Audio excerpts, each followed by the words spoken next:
Alright, Helix. So, I don't know if you've read the manual. I'm guessing if you're human, probably most of you won't have.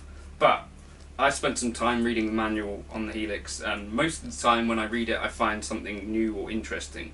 So I thought today I'd go through some of the shortcuts that are written in the manual, which can give you kind of quicker ways to get around the hardware, and I think that's possibly useful to know. So there's lots of little tidbits in here. Hopefully it'll be interesting to one or two people. If this was at all interesting to you, please feel free to like and subscribe, leave a comment if you've got other tips as well, and feel free to share it around to anyone else who might have a Helix who you think needs to watch this video. But yeah, hopefully it'll be kind of useful in some ways, and I can kind of pinpoint the bits of the manual which maybe would be useful, and I'll show you how you actually do it on the hardware. So let's just get into it. Okay, we'll start off fairly simple-ish. So true preset spillover mode you can get to by doing this. So you press action and home. So if you want to have true preset spillover, I can do another video explaining what this is, but essentially it will limit you to one path. So we can toggle to and from this mode by pressing action and home at the same time. So you see now you've got two signal paths, and if we toggle this, we remove path 2 to enable preset spillover. So that's all we need to do for that.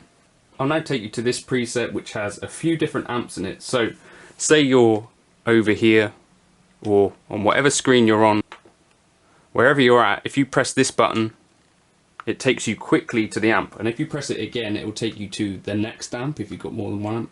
So you can cycle quickly through the amps if you need to make changes using this little button on the front screen. I think it works whatever screen you're coming from, so it's a neat little shortcut, especially when you're trying to do things quickly and you think, right, I need to quickly change an amp setting.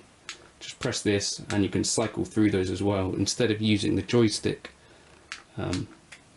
Worth knowing. Something that you probably know but you may not, you've got a global EQ, and if you hold bypass it will turn on, and if you hold it again it will turn off. So that's definitely worth knowing. So this little icon here means you've got global EQ on, and this means that you've got it off.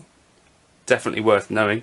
Something I only learned the other day by accident. So also if you press action, also if you press bypass and save, you can turn on or off snapshot recall mode. So that's 100% worth knowing. So bypass, save, you've got a red camera when you've got discard snapshot changes mode, and then this mode which is useful for editing in, and this mode which is more useful for gigging.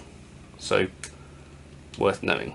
Here's something you also probably already knew, but if you select the block you want and then hold your finger on the capacitive button, and you can assign it in that way. So now the glitz is assigned to this button. We can add other buttons and other blocks to this same button, then we get multiples on there. We can actually swap these buttons around if we touch them together. That's new to me, but super powerful if you want to just switch things around. Really cool. So yeah, that means if you press two buttons at the same time you can swap those around. So it's not a full press, we're just holding so that we get that capacitive thing. Similarly, if we just touch tap, we can see this tempo stuff where we can make fine adjustments to like tempo, all that sort of stuff. So I wish I knew this a little bit earlier, to be honest with you, but yeah, but just hold on tempo, don't tap, and then you get up this little menu. Useful.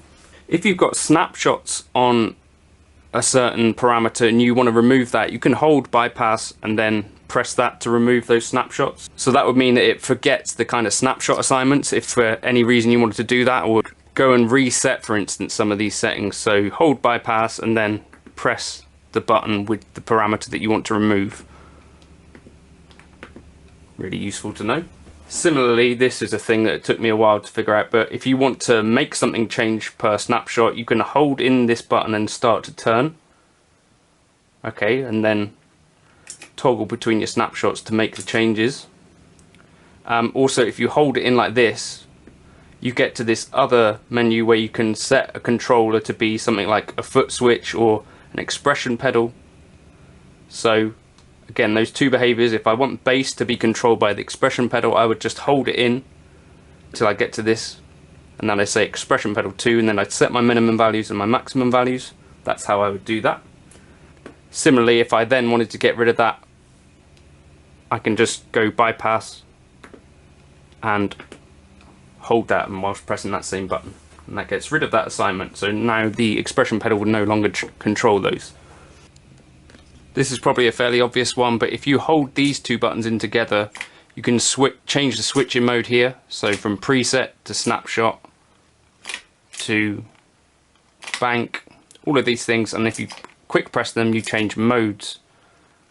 So worth knowing. I don't know if there's a shortcut to get rid of these assignments.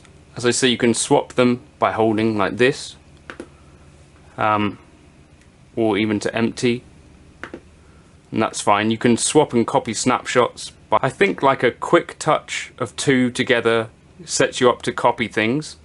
So you could copy snapshot 3 to 2, or press them in again to change what the behavior is. So you might want snapshot 2 copied to 3, or the other way around, so to press them together again to change the options. Or you can do a longer press to swap those two. That kind of works. Yeah, I don't know, hopefully that was useful to someone. Since we're being professional, I'll put an outro on this. So that was some of the shortcuts, which some of them are new to me, but things that you might want to know about how to navigate the hardware on the Helix. So hopefully that was useful.